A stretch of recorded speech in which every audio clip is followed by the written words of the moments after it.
So remember that pink spur that was all seized up? Well, here it is, not seized up anymore. That was the tripod squeaking. So, let me explain what I did. I got it working again.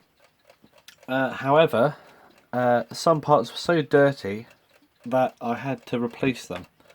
And usually that doesn't happen, but this stuff was so caked on there that my cleaning methods were not up to scratch to remove it, because you can see it's still discoloured and a little bit green, even after multiple soakings in hot water and washing up liquid and all kinds of stuff, and acetone and pretty much everything I could throw at it, I did.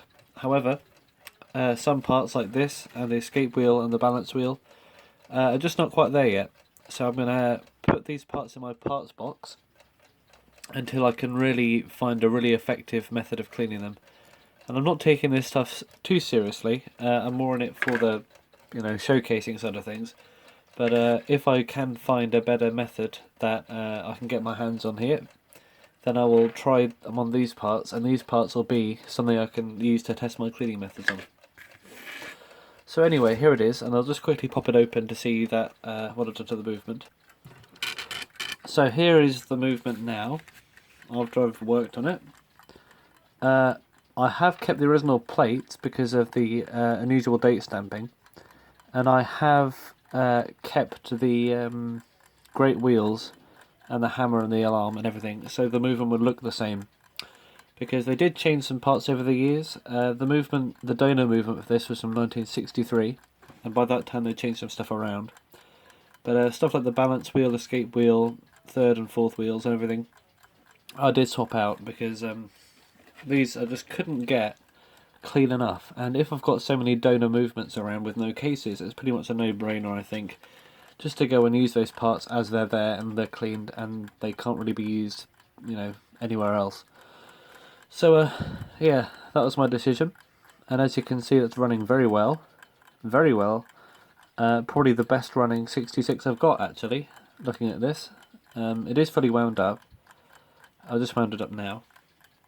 But yeah, got the concentric alarm hand, which I was a show. I forgot to mention that last time. But yeah, just like the Lark, this has an alarm hand in the middle of the dial, instead of a sub-dial at the top. It's got some extra gears inside. And so yeah, this was one of the other models that had that as well. I think the other ones were the Kestrel and the Lark, maybe some other ones as well now. So yeah, that's the alarm ringing. And yeah, really happy with how this has turned out. If I can clean these parts, I will. However, I won't put them back in here because what's the point, really? If I've got it working and the parts are the same, technically, then there's really no benefit to having them in there, other than just the satisfaction that it's 100% original. But yeah, there we go. That's that. I've also cleaned up the case as best as I can. I didn't polish it or anything, I just cleaned all the dust and dirt out. Still a bit of staining here and there, but that's not sticky anymore, so that's just a stain. I also managed to find another winding key of the same design. It's a pretty manky one, but it's the only one I had spare. And I like having the original style of key on here.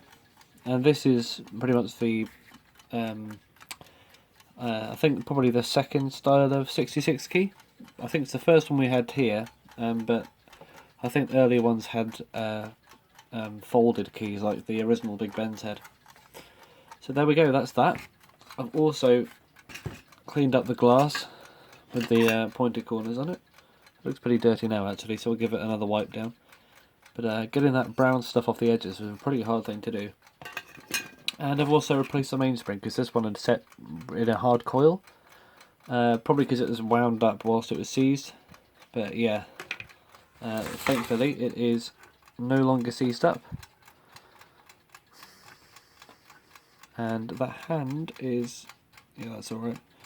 Yeah, it looks like I might have bent the shaft a little bit at the end when probably taking the knob off, unless that was already like that, I'm not sure. But it works anyway, and it's not causing any trouble, so really I don't see why, I don't see how this could really be improved from where it is. So yeah, thanks for watching this, and yeah, interesting little clock. It's just quite a big alarm clock, bigger than my hand, so yeah, I've actually used this last night to wake me up, and it did work, and it keeps time. So yeah, what more could you ask for? Maybe another dial.